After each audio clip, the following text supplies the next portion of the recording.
What's going on, guys? Tony Curtis here. I'm here without my partner in crime, Siege, because we're doing things a little bit differently. As I mentioned on the last podcast, we wanted to cover the Angela two-parter. We wanted to talk about it in one podcast episode, but the conversation was too good.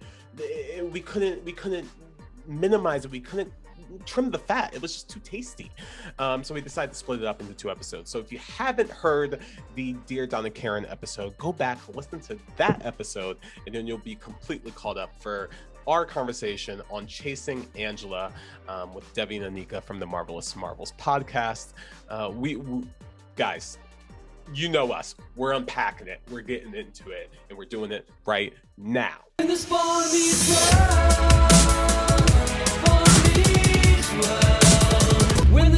meets world.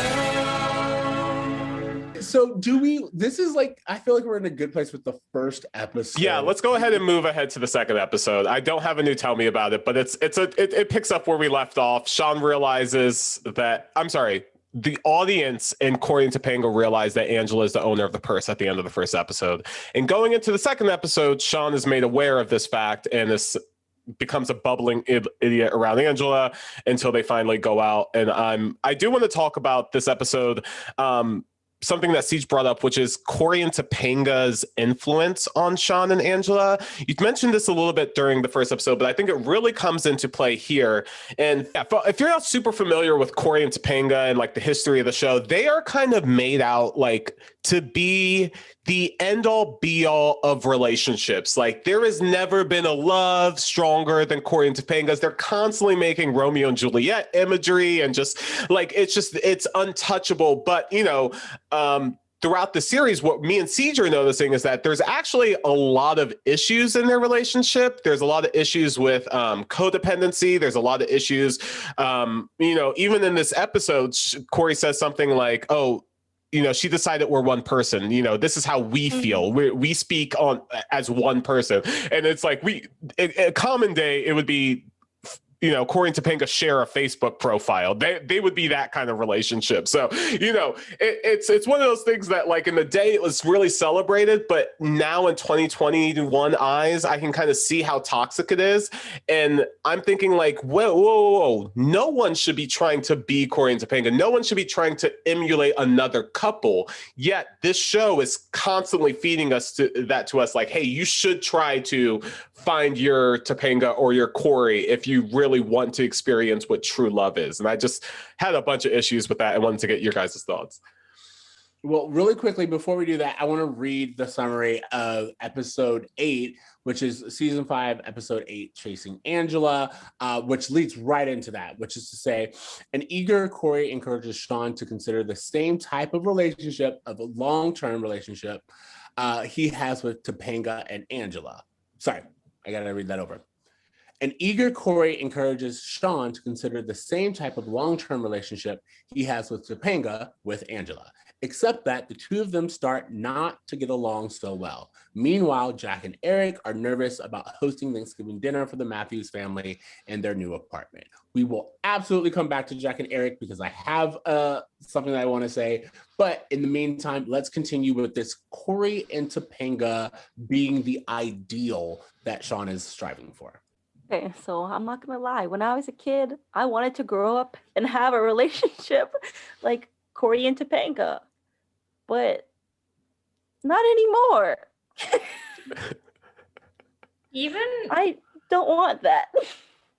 Even from just watching these two episodes, like it's very reflective of a time in which people were shamed into being into a certain type of relationship.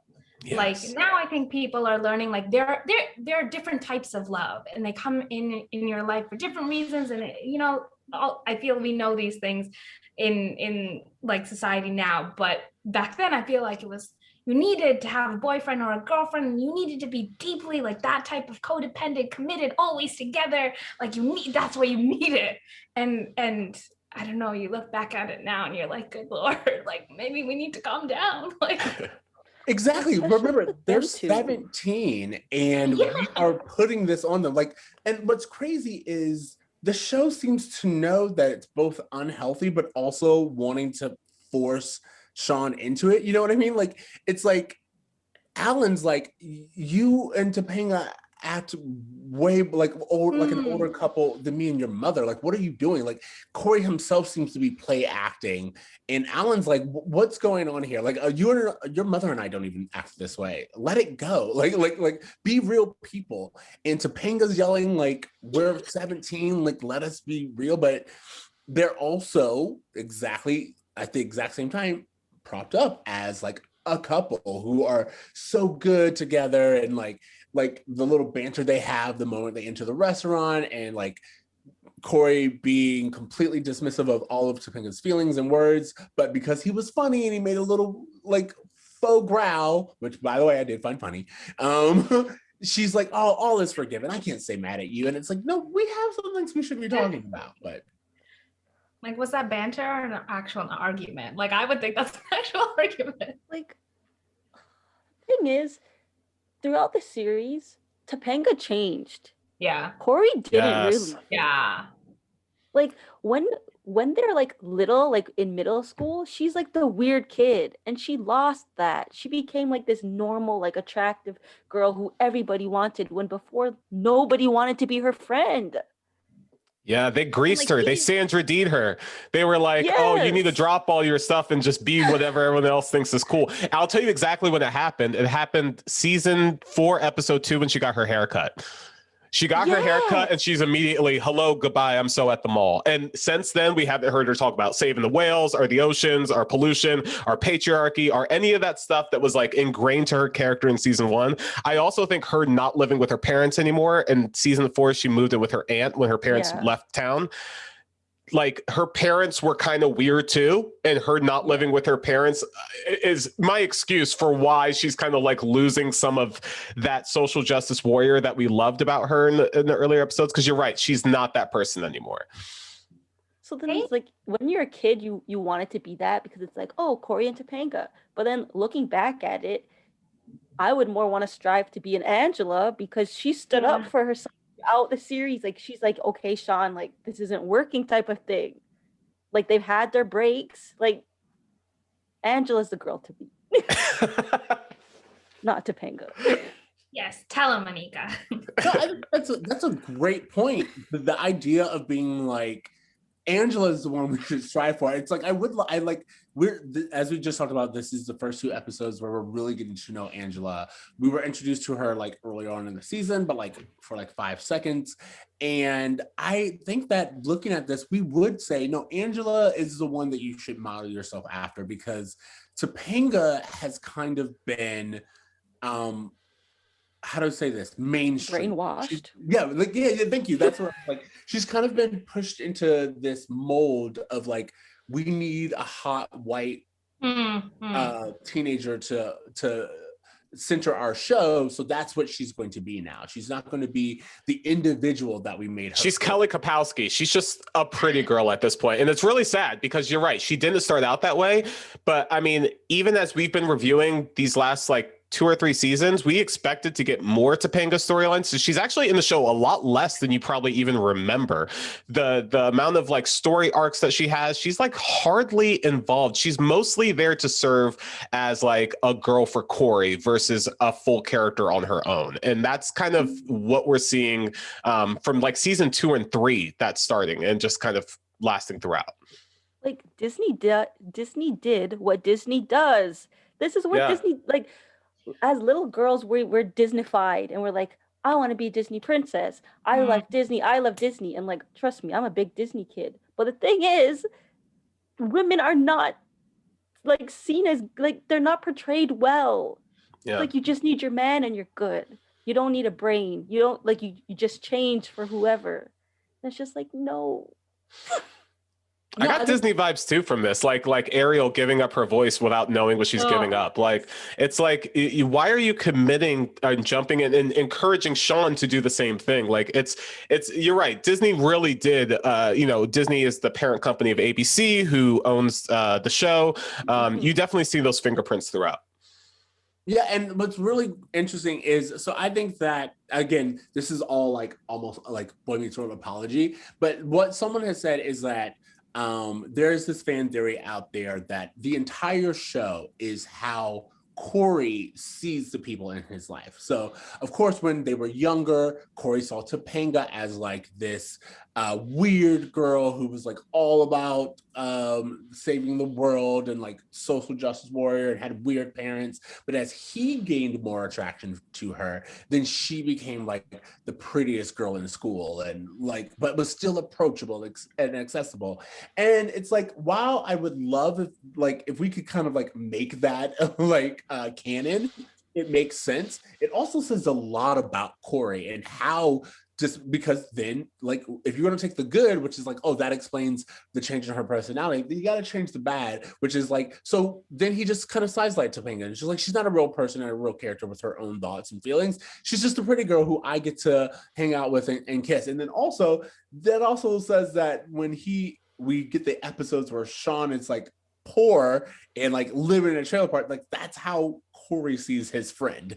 The closest friend, his best friend is someone who's honestly just from a trailer park, you know? Which is interesting because in this episode, Cory even goes as far as to say, I worship Shawn. I know it's kind of sad. Like he goes as far as to say that he thinks so highly of him, but you're right. Like he thinks highly of Shawn and Topanga, yet, you know, their interests and their needs and their wants, even in this episode, Cory is doing stuff that Topanga doesn't even want to do, just because of the image of this is what couples are supposed to do. And you're right. It's so frustrating because Cory and Topanga are actively, you know, imposturing for themselves while encouraging Shawn to like do the same thing. This is what couples do. We just like, we pretend. And I just to back up a little bit, in season 3, Cory and Topanga started dating at the beginning of season 3. At the middle of season 3, they broke up. And then they got back together at the end of the season when they went to Disney World. But in the middle of the season, they broke up because they were becoming into a rut. They were becoming too much like old people. Topanga was like, hey, you're ordering couples magazines and you're taking us to dinner at 4 p.m. at the Sizzler. Like all these things that Cory is still doing and she's still complaining about. The thing that broke them up before apparently is just like becoming something that she's just learning to accept. And like, is that something that we want to portray to kids, that like, hey, you can keep bringing something up as a problem, but if you love the person, then you'll learn to live with it. Like in many ways, you're right. Angela, the way she advocates for herself is far more admirable than Topanga, who seems to just let everything slide. This fan theory kind of reminds me of, I don't know if you all have heard this, but like the critique of The Great Gatsby being like the male gaze in how Daisy is portrayed. And I think then Topanga like is seen through Cory's male gaze as this pretty little thing, which does not sit right with me at all. Because it completely, like, I mean, I haven't seen the earlier season, I mean, any of the show really, but like if it's that she loses most of her personality because we only see it through the way he kind of like, I don't know, diminishes her into this little sweet little white pretty flower. Oh, yeah. I don't know. But that would also mean, which is interesting, that would also mean that Cory is the one who kind of strips away Angela's agency and is like, oh, it's one of the good ones. You know, it's a Black girl who you could listen to some classical music with. You know, like that's kind of like how I see it. And maybe, you know, again, this is completely not canon, but it does kind of like explain why we're seeing what we're seeing. One thing I want to mention quickly about this episode from Shawn's perspective. At one point, Shawn pulls out a black book that he like keeps his little black book that he keeps all of his phone numbers in. And he's like, Cory, there's some names in here that might upset you and your parents, which I thought was funny. I just thought the idea of a black book was a very 90s concept. Like I saw it on Fresh Prince. I saw it in a few other episodes, shows. I don't recall like this actually being a thing outside of television. And I just wanted to ask if anyone recalled like little black books, or did we just live with cell phones too soon to not have the opportunity? I think here's the thing. A little black book is nothing more than what we currently have on Facebook or Instagram, where it's like we all have that group of exes on our Facebook and our Instagram, where it's like, I'm not, like, we don't interact. Like I made like a photo here and there, but I still have your information. I have your contact information if I need it. And that's what a little black book was for the 90s. Like in the 90s, you always had like a little black book in case you like needed to make a phone call that you needed to make, or if you needed to, you know, like you just going through a breakup and you're like, what can I do on a Saturday night? It feels very specific to a 90s fuckboy. Like it very specific to that era fuckboy. Yeah. Say that again. That's Shawn for sure. But also, you know, I would say that from what I remember, the little black book wasn't gender specific. Like I remember TV shows were like female characters had little black books, and it was like the whole idea was we all have the little black book is the personification of your dating past. And that's what it is. It's like we all have a history. We all like one of the things that I thought was really great about this episode is the idea of a playboy like Shawn being like, hey, you know what, to kind of distract myself from the feelings I'm having, I'm just going through my little black book and thinking about what I would be giving up to actually be in a relationship right now. And I think that to me was one of the most realest conversations. As someone who dated a lot and enjoyed dating and like enjoyed meeting new people, going to different places, that like it's more than just like the sexual aspect of it or making out and in their age. It's you get exposed to new things, you get exposed to new experiences, and it's kind of lighthearted. 2 weeks, as you said, I'm not investing anything. I'm not 2 weeks with Cory's aunt, whose name was also in the book. Okay. Is Shawn like, hooking up with Amy or Alan's sister? Like, what? Oh my God. I did think about, we need to make sure that this was a young aunt, like yeah, like, this would have to be like a Maya Joshua Matthews type of situation. And for the fact that we get that later on shows that it's possible, but you're not wrong. It's like, oh man, that was uncomfortable. They're white people don't really have kids like that. Listen, when you having an uncle or an aunt that is younger than you or around your age is a black or like a POC type of thing. White people don't do that. White people don't have grandparents, don't have kids around the same time that their children are having kids. On sitcoms they do. On sitcoms they do. Little Nicky. Actually, I guess that's true. Yeah, no. Little Nicky is actually Fresh Prince, which is a family of color. But no, I mean, you have Brady Bunch introduced cousin Oscar. Cousin. Yeah, he's a cousin. What I'm saying is, I guess so. Happen, yeah, but you're right that it's mostly a television thing. Yeah. Yeah, exactly. That's so true.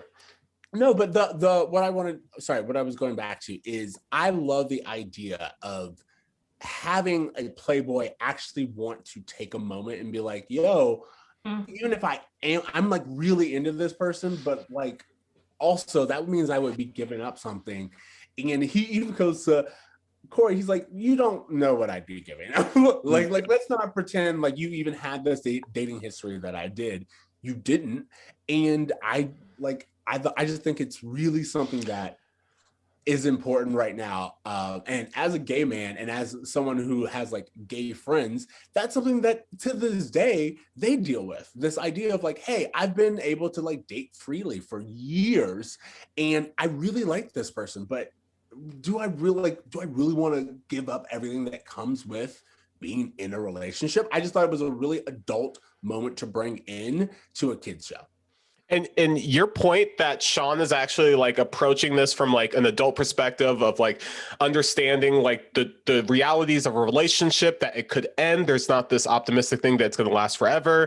It's the same thing that Angela's doing. She's like, listen, like there's like some hard shit and realities that we need to deal with in my past and your past in our relationships. And, neither of us have ever been in a relationship for longer than 2 weeks. We wouldn't even know what to do.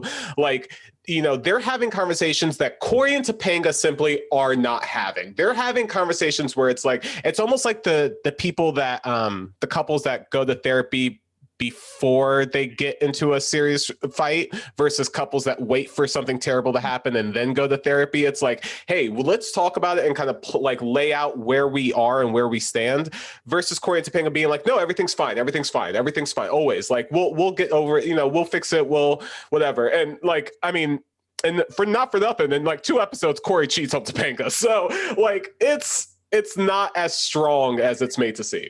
I've told you about spoilers. I told y'all he couldn't even stay in this episode. He couldn't even stay in this episode, but keep going. Oh man. Well, I mean, it's only a spoiler for Divy. Yeah, it's true. But it's definitely like Shawn and Angela, their whole like the journey they go like on for themselves before they kind of get together. That is definitely 100% way more relatable than Cory and Topanga. Because I even if you're not like the player type, I think everybody can relate to that. Like, oh, I am whatever said and done, giving up like a piece of my life before I committed to this person. Yeah, that's relatable. I love the conversation they have at the dinner table where Shawn's like looking over at Cory and Topanga. He's like, I want what they have. And Angela's like, hold on a second. Like, they kind of like have this conversation where they reveal insecurities and fears that they have about commitment. They're upfront about like what their boundaries are and their need for authenticity. Like, I don't want to pretend to be something that we're not. Like, if you know me, why would you bring me here? Like, this isn't my scene. Like, this is an even wider place than before. Like, why are you bringing me here? You don't know me. Like, let's not pretend. And that conversation like sets them up for more success than I think Cory and Topanga non-conversations. Also, good for Angela for being like, you said you knew me, but you clearly don't. Like, she's setting standards for herself. Yeah. Okay? That was the thing that I did. Like, I really enjoyed that Angela, as you guys have made me realize, like, even in a way that I didn't even when I watched it, that was setting boundaries. That was her being like, hey, you said 2 weeks is what you do. And I followed that. Like, we both went into this with our own rules. You don't get to be like weirded out. Oh, even when she was like, oh, I have plans next Friday. Yeah. He was like, I have another date. I'm still seeing Ted. Yeah. And she was Love like, it. I'm still seeing Ted. And he was like, oh, you're still seeing Ted? Yeah. Like, by the way, I invited you to get food, like not a marriage proposal. And so like, I don't have to drop everything because you're now interested. And I was like, yes, you're right. I was like, goals. This girl gets it. She's like, if you want to go out on a date, you're going to have to actually ask me, not just assume because I showed a mutual interest that we're now together. And don't take me to Borelli's. But also that introduces me to my favorite character that I'm excited to talk about, who is, oh my God, I need to find it. I think I lost who plays it. I'll bring it back up. I'm so sorry. Ted. I love Ted. I love Ted so much because Ted, AKA Scooter, the coach calls him Scooter. Scooter was so much fun to watch. And like, I thought that he was another character where it's like, his role was played like just borderline stereotypical, but also true to himself. Like, I don't like this. He wasn't black, but this was a black boy who was not like whitewashed. And he was just straight up. By the way, when he was like, I'm taking these fries, I paid for them. I paid for these fries. I was like, I think Scooter may be my favorite character this entire season. Oh my goodness. Oh my gosh. He's like, I'm not gonna just sit here while this other guy hits on you. Like, I'm getting out of here. He was like, yo, I want a date. Like again, I could go on and on for Scooter. I want a Scooter series. Like, if this was a modern TV show, they would have brought Scooter back and we would have like gotten like an expansion on his character at some point in time. You know what I mean? But like for just a quick appearance, he was so much fun. He was on. Okay, I was like, where do I recognize this actor from? He was on The Parkers. He was on a few other like random Sister. He would show up for like an episode. Full Family Matters. He did a full episodes what is of his like name? A bunch of stuff. He was on all the black shows, the black sitcoms. Yeah, his name is Gosh, what is his name? Sorry. Thank you. I was like, I had it, and Salem Grant is his name. Salem Grant is the actor's name, yeah. Okay. Salem Grant, if you're listening to this, I just want you to know, I enjoyed your portrayal of Ted. It really made my day. Like, this is a good episode, but he was on Salute Your Shorts. Wow, okay, interesting. Really made me happy. I'm taking these fries. Good for him. Listen, he paid for them. Good for him. Anything else about the Ace storyline? I high key, low key, or whatever kind of key think that Angela was the one who initiated the relation, like the date to start. She did. I don't think Shawn asked her out like the first time. Wait, like before their 2 weeks started. I think that she started the 2 weeks. Wow. Okay. All right. I can see that. Yeah, I could see that too. I can see her just going up to Shawn and be like, yeah, let's do this. Yeah. You know, I don't know if it was in the show chronologically 2 weeks ago, but in like episode 3 of the same season, Angela first appears as just a classmate that's sitting next to Shawn. So it could have been that they had this class together, and that like maybe just being in class, they decided, hey, let's try it out for 2 weeks. I do like that she did pop up on the show before this episode. So she just kind of plays a classmate, but the fact that we saw her face before they decided to bring her on full time is great. I also want to point out, we talked about how like they didn't really acknowledge race. You know, in season 1, Eric dated an Asian woman who experienced discrimination at a mall, and she was called a bad name. And me and Teach talked about that episode, and we were like, oh, we really wish that they had, you know, not just made this an episode of the week, like to like approach something as serious as like, you know, racial issues, and to just have it be something that, you know, is just there for 1 week and to just leave. It felt like they were using that character as a prop, as a racial prop, more than like trying to get into the complexities of race in America. So I keeping that in mind, maybe Boy Meets World wasn't equipped to handle this relationship in the way it was supposed to. So maybe it's better that they just didn't say anything versus like trying to talk about it and maybe it not going over so well. I mean, I kind of agree. I mean, just get more writers of color, but but just yeah, the like, one. Like they were like, that's enough, and we can do this perfectly. But yeah, I think they weren't equipped. I think if they tried, it would have gone horribly, and I think it would have hurt people if they tried, and you know. It is interesting to me. I think what you had said, like when you're like, oh yeah, to have like a black female writer on that, like, and for the 90s is good. It is always interesting to me that as an audience, we always see that very clearly, that is the solution. It's like, all right, whenever you're like, well, I don't know how to write to this character, hire someone that does. It's like you have Disney money. You can hire whoever you want. You know what? Let's do one less set this week. Maybe we don't have as many guest stars, and instead we put that money towards getting a writer who can speak towards this person of color character. But instead, the excuse is always, well, we just didn't know what to do. It's like, okay, but you could get someone who did.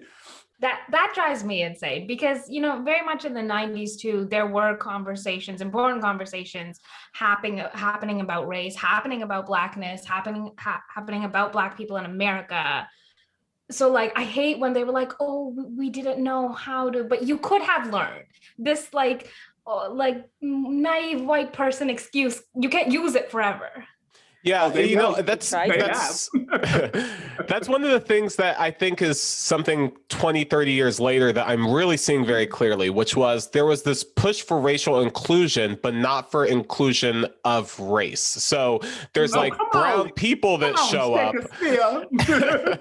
There's brown people that show up, but those brown people don't bring along any of the culture or, you know, anything that's synonymous with their color. Like it's never present. So like you see every 90s show has a token Black friend almost. Like it's Lisa Turtle comes to mind. Like Lisa Turtle there's nothing Black about Lisa Turtle other than she's Black. So, and that's not to monolith and say there's one kind of Black person, but to strip everything from them and only give them white attributes and white features and white, you know, interests, really denies an audience of feeling represented in the way that, like, when I see Angela, I'm like, man, it's great to have, you know, representation on there. And I feel like her character does come correct in a lot of ways. But like you said, going through her purse, whose purse is that? That's not Angela's purse. So like, you know, trying to make her more authentic character would have been great. But, you know, this is 97. Maybe we're putting too much on 1997 and, you know, from a 2021 lens.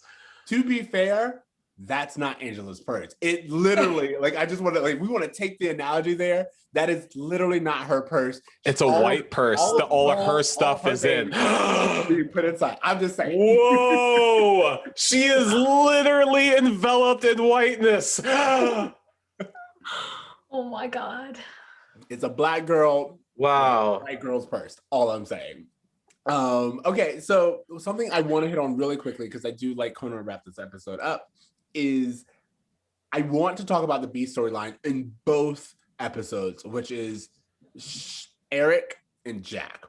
And we've talked about this. We've talked about the idea of like platonic friendships and two males being able to be intimate, but like I cannot watch this in 2021 and not think that like there is this sexual tension between Jack and Eric, or it's like even like hosting Thanksgiving, like maybe we could do this together. The fact that like Alan comes over and tells Jack, hey, just so you know, this is really important to my family. And it feels like Eric's boyfriend is being brought into the family. You know, like that's what it feels like. Like I watch this and I'm like, I don't feel like I'm projecting. I feel like it's just something that like would naturally come. And don't get me wrong, the characters are written as straight, but also Eric is written as someone who's open to any possibility. And Jack is, we don't know enough about Jack yet. So I feel like we are just getting this like young college gay couple that are also like being told to go through the motions. Like again, like Jack is like trying to make a pie and like we've never done it. And it felt very much like a situation of a young relationship being like in its early stages. And I wanted to see how you guys felt about that. Did you get the same vibes that I did?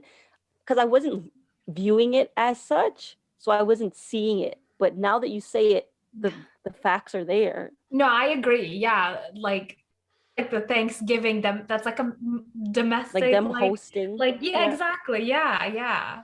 Also, question: did they ever have like a gay character on the show at all? No, they didn't. Okay. No, every now and then they'll have straight guys play like oh we're really close in almost a relationship way, but they won't go as far. They'll even make side comments. Like there was a character named Frankie that was on for the first few seasons that they would every now and then they'd make a little joke about him maybe being gay, but like nothing fully fleshed out.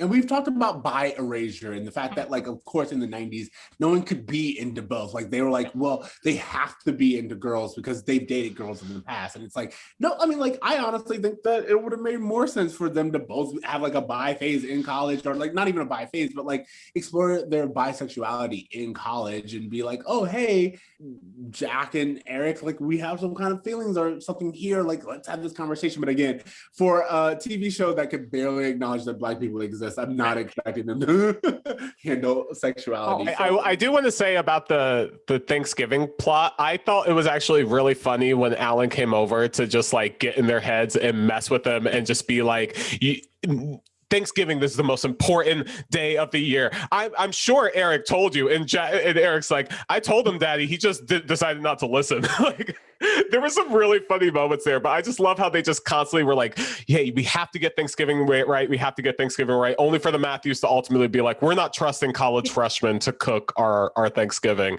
Who would? Right. One thing I want to say is I think Eric was kind of messing with Jack too, because at the beginning he says something like, oh, Feeney cooked Thanksgiving last year and it didn't go over well.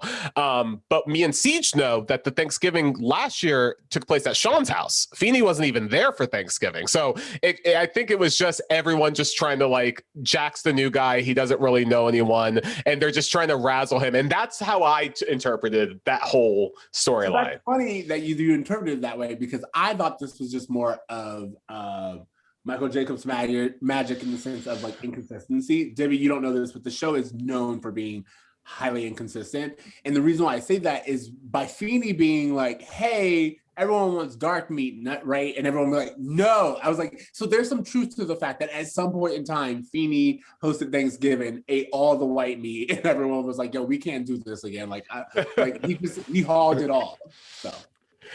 One thing I want to talk about with Eric, I know we're wrapping up, but just the first episode, the I Love You, Donna Karen episode, there's this really interesting thing that happens with Eric, because me and Siege are always talking about, is Eric smart? Is he dumb? This show doesn't really like, it kind of goes back and forth. Sometimes it says that like Eric is smart. He has his own way of being intelligent, but mostly it's he's dumb. And as the show goes on, he gets dumber and dumber and dumber. But in the first episode, he's trying to study for a test. He goes over to Feeney's house and Feeney's like, I'm busy tutoring the other kid from next door. So Eric, self-conscious, comes to life in the form of an imaginary Feeny. This Feeny is part of Eric's imagination. His own brain is tutoring him on how to be smarter. Fascinating. I borderline was just like his brain was giving him, the owner of the brain, the answers to questions. Like it's wild. It doesn't make any sense. I loved it though. I thought it was hilarious. And then when like Jack walks in and is like I thought that whole exchange was hilarious. And he was like, "What are you good?" Like I thought that was funny. Oh Eric man, is smart. Or Eric just has something wrong with him. Like he must have Asperger's or some other kind of like something. In the previous episode, the season. Able. Yeah, he talks about he jokes about having a learning disability, and it's like said as like a one-off comment, and they never get into it. But that's kind of why I was asking, like, is he smart? Because he literally got a B on this test from studying by himself, even though Feeny was there. It was just him and his own intelligence that led him to that. So it's interesting that you also got that he just might be smart in another way. I just want to clarify just for everyone. Anika, she held up quotes when she said something wrong with him. I just want to identify so no one thinks that we clearly understand that Asperger's or having any kind of learning disability is a real bad thing. Yeah, but it's a real thing. And I think that's really important because to your point, I think the show has proven time and time again that in fact, Eric's actually really smart. He's just not conventionally smart. He's not smart in the way that everyone else, kind of like in the same way everyone's trying to force a relationship that's not really healthy. It's kind of toxic, but it at least is socially acceptable. I think that Eric's intelligent, but not in a way that everyone else wants to reward. He's not Harvard graduate intelligent. He has a different kind of intelligence. From the episodes I watched too, I kind of feel like the reason, and I have limited knowledge because I didn't watch all of it. Bring it. I kind of feel like the reason Eric's intelligent or his abilities or his academic journey kind of isn't focused on is because I think there's a lot of focus on Shawn's academic journey of him, not reaching his full potential, that kind of thing. So at least from where I'm looking at it, I think that's why Eric's journey in that way wasn't as focused on, because we already kind of got it from Shawn. That's a really good point. That's actually, I didn't think about that, but I could see them being like, well, we already have a character who's struggling. So instead, we'll just make it straight up where he acts stupid. And it's more I will say that Eric's educational journey was a real focus last season. The last season was about him not getting into college and then spending a year trying to do whatever he could to get into college. So this is consistent of him to go to Feeny and to look for help. And even in college when Feeny's not there, we've seen that in the previous episode of the season, I think. It is something that, but you're right. It's when Shawn is going through something heavy, Eric can't. And Eric is a dunce when Shawn isn't, and vice versa. They kind of pass the dummy hat back and forth to the point where it eventually just starts to live in Eric's court, and Shawn just becomes super brooding and emotional and kind of strays away from being the silly dumb kid that he was in the earlier seasons. That becomes fully Eric going forward. So I do think there is something to the fact that where Shawn has these really heavy storylines, Eric is simply there to lighten things up. The last things that I wanted to say, because I really did enjoy both these episodes. I thought they were fun.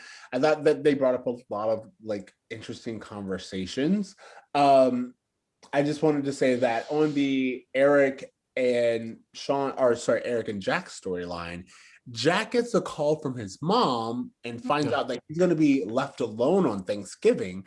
And I was like, so it's actually really interesting and telling that both Shawn and Jack do have these abandonment issues. And they do have this idea of even though Jack has money and like, you know, we know that he has a family that can like take care of him financially, he's still dealing with the same problem that Shawn does on the idea of, hey, it's one of the most notable times of year that you're supposed to be with family, and my parents aren't around. Like, I have nowhere to go. And he's kind of like he's been complaining about loneliness too this whole season, about like being in a new city and not having any friends. You would think this kid would jump at the opportunity to go home for Thanksgiving. And the fact that he stays around is really telling.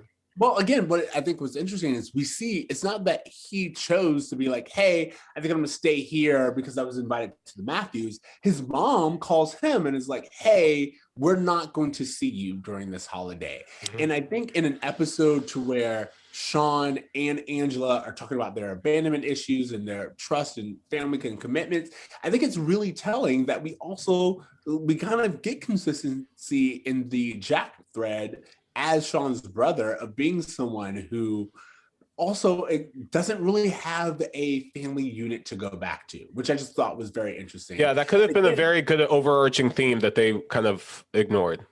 I mean, like, again, like, even like I thought about it, like during Thanksgiving, this is Thanksgiving, Angela shows up and we're like, okay, so like, what is Angela's family dynamic where it's like, she's already talking about like her parents and being abandoned and like all this other stuff, and she's not with her family during Thanksgiving. And that's not to say anything other than it does speak to the characters that the Matthews is who they get to spend this family time with because their own families aren't available. Yeah, I mean, we later on learn that, Angela's mom left and that her dad's in the military. So maybe that's the reason why she's there. But you're right. Like, there's kind of like all these like extra adopted kids that the Matthews eventually has over time that they kind of like spend all their holidays with and incorporate. No one more than Shawn. But you're right. They extend that same generosity and invitation to Jack and Angela, and later on, what's the redhead's name? Rachel, yeah. But also, if you want to, they even do it with Feeny, if we're being honest. Yeah, you're right. Feeny's essentially their grandpa. Yeah. All right. So, Divy and Anika, do you guys have any like thoughts on these two storylines before we wrap it up? I just found it interesting how Shawn and Jack are siblings, and like they didn't grow up together, but they're going through a lot of the same things. Yeah. Because Divy, they have the same dad. I watched that episode. Oh, okay, just had to make sure you. Divy's like, excuse me, I know. Like the one other episode I watched. Yeah, I was thinking too. Like even the invitation that Eric like extends to Jack, like Jack had to like pull that out of him, and I'm sure after he was just kind of rejected by his mom, that this is not even easy for him to do. Yeah. It's such a great, that was my thought. Like even when, like we know afterwards that Eric was being funny where he was like, oh, I just wanted to make you sweat. But no, it's like, yo, dude, like my parents just told me they didn't want to be around me. And I'm humbling myself to ask if I can go. And I don't know if you've ever not had a place to go. When I lived in New York, my whole family was in the South and I was by myself.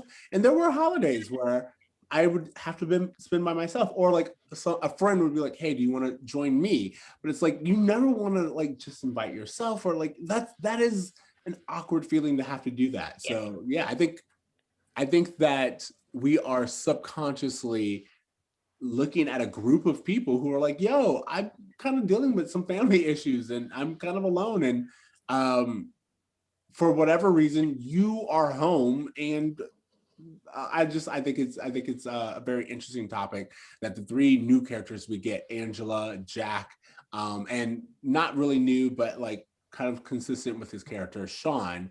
They are ones who don't have that Shawn family dynamic, and we're talking about that. Yeah. I find it interesting that every single person that these children interact with have issues, like family issues. Every single one. Yeah. Even Topanga, she lives with her aunt. That's a good point. I didn't even think about even Topanga. You're right. Topanga is also someone who's like doesn't It's almost interesting. It's almost as if people are attracted not so much to Cory for Cory, but the fact that he grew up with a healthy family dynamic, whereas no one else really did. I mean, I guess Topanga probably had the healthiest family, but you're right. Even her family essentially lives somewhere else. Like she lives with her aunt now. She doesn't live with her parents. So, yeah, there is kind of broken families throughout, and the Matthews kind of seems to be the only pillar for this little community to kind of hold on to. That's really interesting. Again, and like this little community have no extra friends. Like Topanga only has a friend because Shawn has a girlfriend. Yes, thank you. She has not had like someone that she has conversations with or storylines with since season 3. Like it's been a long time since she's had a friend. We've talked about this. That would mean that they would have to bring in another female character. And it's like, what, we want 2 women writers on the staff now? No, thank you. Yeah, I also called the Bechdel test. This definitely would not pass that Bechdel test. Not at all. Not even a little bit. That don't pass the Bechdel test. And we're like, you had 22 episodes and 2 women couldn't talk to each other the entire time. Yeah. I really dislike too how later on they kind of push Angela and Topanga to be friends simply because of proximity, which is they have nothing in common. They later claim to be best friends, but there's no proof of that anywhere. So I don't know. I have a question. The theme song is like who's included? Cory, Topanga, Eric, Jack, Shawn. Yes. I'm going to assume that Angela becomes like a big character on the show.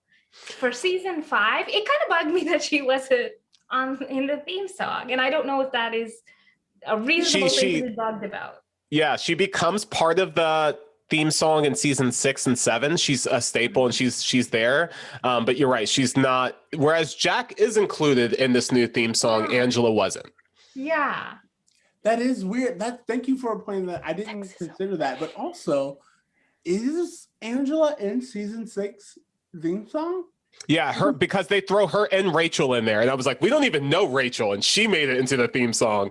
But we didn't get Angela until after. It is notable that I can't remember her presence there. Like, I just think that I remember Angela from this point on, but they do a job of, like, we were talking about earlier in this episode, we were talking about like Angela's just like another girl. Like, it's not our Black character. She's not our token. She's just like another one of the people. But it's like, yeah, at the exact same time, there are no moments that are given to Angela that I can be like, oh, this was Angela's moment.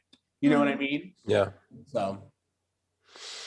All right. Well, I think we're good to move on. I know this episode went a little long, so we appreciate you guys jumping on. We tackled this 2-parter, and there was a lot to discuss, and we appreciate it. Do you guys have any? I'm sorry. We usually do a portion at the end of the episode where we kind of give it a grade, like what we thought of it from A through F. Do you guys have a grade that you want to assign to this episode? Each episode. Or each episode, I guess. Do this? Like.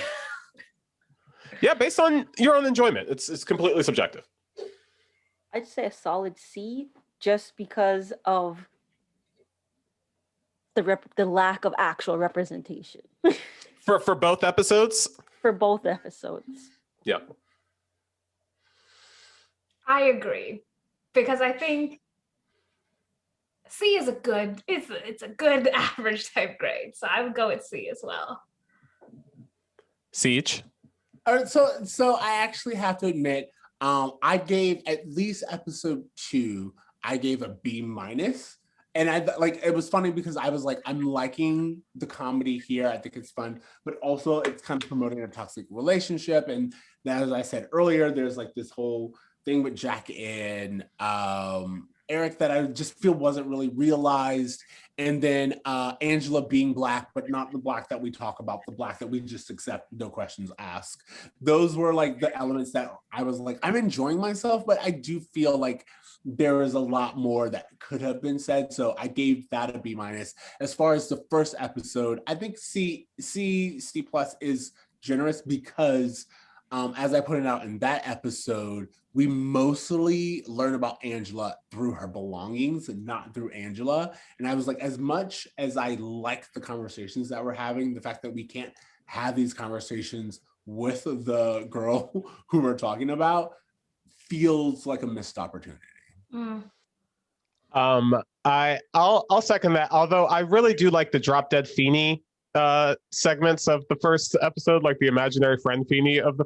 I enjoyed that. I'm gonna give that episode a B, and I'm gonna give the second episode a B plus, and my reasons for that are I love that we're getting a counter relationship to Cory and Topanga. Like, we're getting a relationship that I believe in, that feels much more authentic, that feels much more real, separate from even introducing a Black character. We're getting another female that is strong and is gonna play a solid role in the show, and so I'm really excited for all of that. So I'm gonna do those grades. Yeah, bring us 2 burgers with fries. Like, who knew like there was a more feminist text? But to be honest, I mean, like, just being like, yo, I eat burgers with ketchup. Let's not forget. Like, I'm here for it. We sometimes have a Feeny lessons, like an overall lesson that we walked away with from the episodes. This was a 2-parter, so I guess we can kind of lump it together. If you guys have an overall lesson that you're walking away with. Be like Angela. I love it. That's a good lesson. Be strong and independent, and don't back down. That's what I was gonna say for young girls, and like even me as like an older woman. Listen, her taking a stand, knowing what she likes, advocating for what she wants and what she likes. This is more than important. Siege. I was gonna say my Feeny lesson from both episodes, honestly, was you can't be in love with someone you don't know. Get to know that person holistically and authentically. Like, I think that was another thing in the second episode that I really enjoyed, which was they were like, let's not be Cory and Topanga. Let's be ourselves. Let's fully be ourselves, the good and the bad. And I thought that was a really great lesson to take away. That's honestly what mine was too. But I to kind of lump them together, my Feeny lesson is don't be fronting. So, like, don't be fronting that you're someone that you're not. Don't be fronting that you don't want something that you really want, such as a relationship. Don't be fronting that you know how to cook Thanksgiving when you don't. Don't be fronting is my overall Feeny lesson from this episode. Love it. Okay, so we also have this thing called homework, where we allow you guys to give any kind of recommendations. We, of course, will shout out your pod, Melanin Marvels. But is there anything else you guys want to promote? Anything that you guys are into? Any pop culture that you guys have been taking in that you want to recommend to others? I don't know if you guys are reviewing something especially awesome on your podcast that you want to throw out. Yeah, whatever you want. The Falcon and the Winter Soldier. Everybody needs to watch that. I was going to ask you guys if you were watching that. I assumed you were. Yes. I want you both to know that I spent quarantine. I had never watched like past the first Avengers movie. You should see their faces. It's they're in shock right now. I you know why? Because I'll tell you this, and we can cut this from the episode, whatever. We're not going to. I saw Marvel as like, I was like, dude, I don't have time to watch 23 movies. Like the whole, like I was like, I want to appreciate everything. I want to know everyone's story, but I was watching like Thor 2, and I was like, oh, I don't really like this movie very much, and I didn't like Iron Man 2. So like the first and beginning of phase 2 kind of lost me, and then I just kind of was like, oh, it's too much. I'll catch up later. I want you to know. COVID-19 was like, you got nothing else to do, baby. I got nothing but time. I just saw Endgame last week, and I am still emotionally recovering from it all. So like, I'm excited to jump on the WandaVision and Falcon and Winter Soldier. I haven't seen either yet, and I'm ready to get in there. Just so you guys know, I talked about WandaVision a while ago. To me, it's like a perfect journey on trauma and like all like it's a great show. It's like so good. I have not watched the latest episode of Falcon and the Winter Soldier, but I will be doing that later on today. And I am a huge I'm actually I grew up more of a DC fan, but I just think that Marvel in the last few years has really nailed how to tell layered stories. Mm-hmm. Oh, I was a DC fan growing up my whole life. And then honestly, like after watching all the Marvel movies and after watching Endgame, I became a Marvel fan instantly. Like solid Marvel fan. Endgame is such an amazing, like, you summed up every movie and paid tribute to every character in every movie. And oh my gosh, dude, like I'm so into this. So I can't wait to watch Falcon and Winter Soldier. You know You gotta what? watch WandaVision. But Yes. WandaVision does start off kind of slow, just a forewarning. Okay. Yeah, I think Marvel, like the reason they've done so well is because they've gone past like the structure of a superhero movie, because it's more than that. It's real stories, and the way, the little nuances, the emotion that these actors and the writers and everything that's put into it, I think it surpassed that superhero script.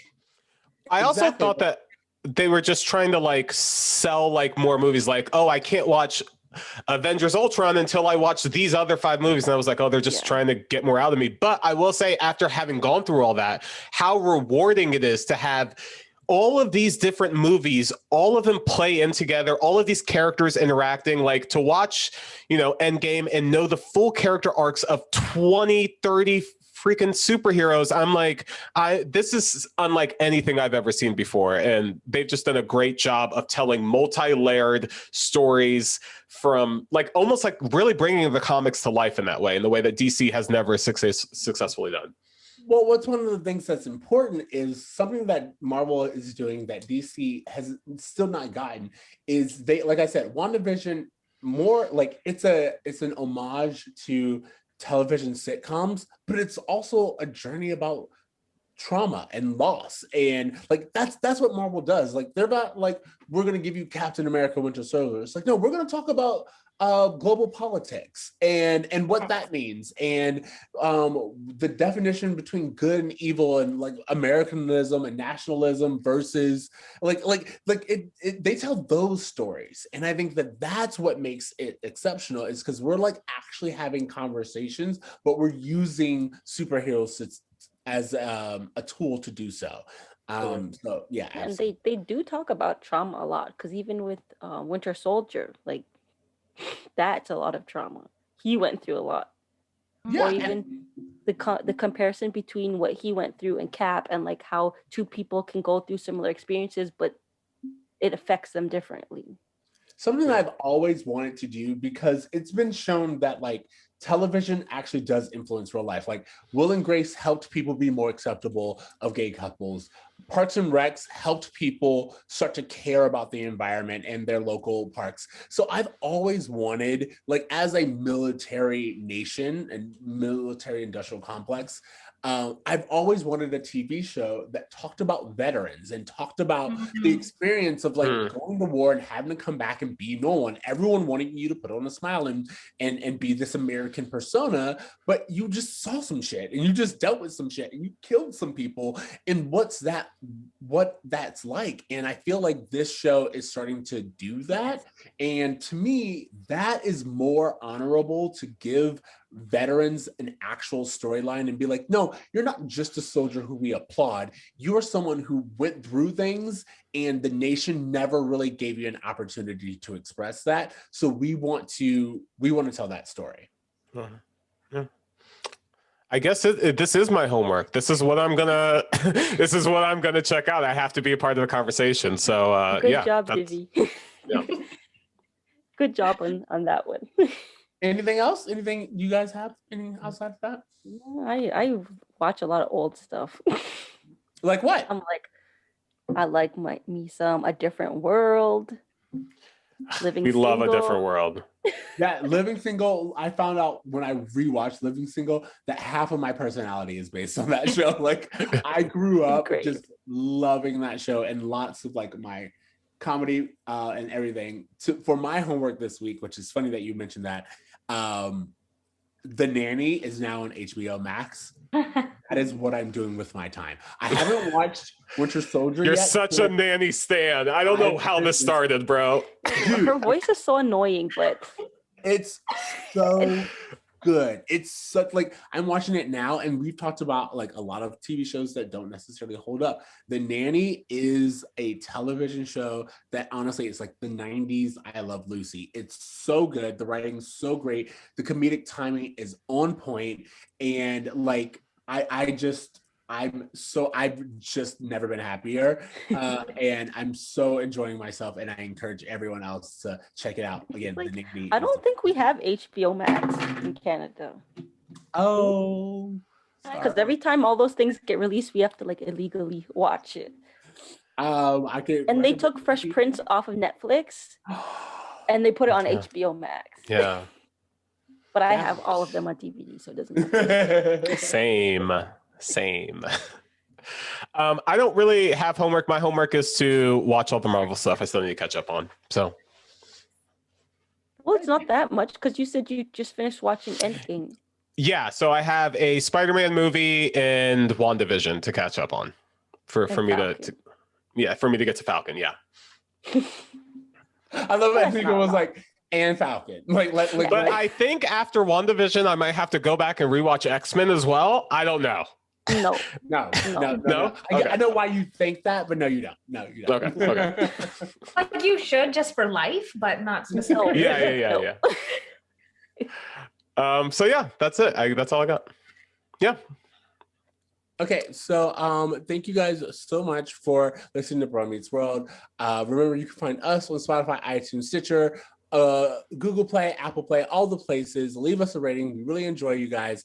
I know, just so I can say this, a few of our listeners have asked us to talk about a couple of things from previous episodes. We did not have time. I'll bring that up next week.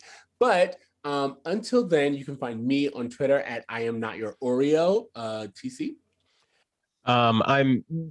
I really want to direct people to just go to our TikTok and interact with us. I'm constantly trying to post on there and get stuff going, and the conversations have just been great. So like Facebook, Instagram, TikTok, Twitter, all the places that you interact with us. I just encourage you guys to keep doing that because that's mostly where I am on social media, is on the Bro Meets World accounts, and that's where the best conversations are. So, all right, and Anika and Divy, anything you guys want to share?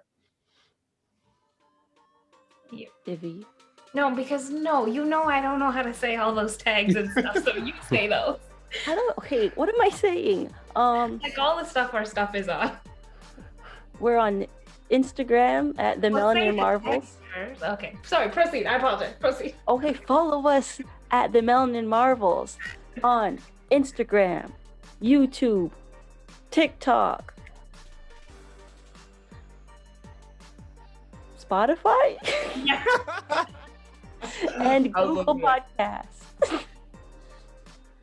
We really appreciate this. This was so thank much you guys fun. so much. Yeah, I know this was like a long one, and you guys came and just really helped us get into the psyche of what it was like as for a female to watch the show, for people who aren't familiar with the show to watch the show, and we love all the input you guys gave, and we really appreciate you hopping on. Yeah, thank you for having us. This is fun. Yeah. Awesome. As someone who, again, I have been watching these things, if you guys would have me on, I would love to join on any conversation. As you can tell, I like to talk. You're the invite is open invitation. Yay. Okay. All right, well, thanks guys. So remember to dream, To try. and to do good. Later, bruh. Later, bruh. When this boy meets world.